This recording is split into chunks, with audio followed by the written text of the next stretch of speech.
Ramai orang nak simpan emas tapi rasa susah sebab fikir kena simpan di rumah, risau risiko hilang atau dicuri. Ada juga yang fikir modal perlu besar untuk bermula. Sebenarnya semua itu boleh diatasi dengan akaun emas Gap iaitu Gold Accumulation Program.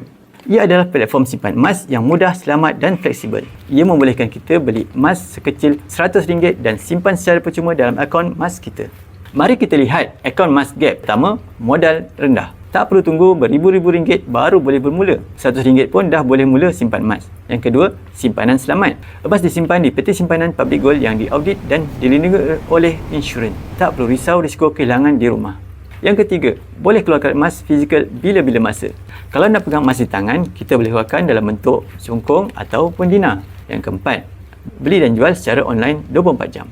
Tak kira di mana kita berada, semua transaksi boleh dibuat di hujung jari. Kelima, tiada upah simpan.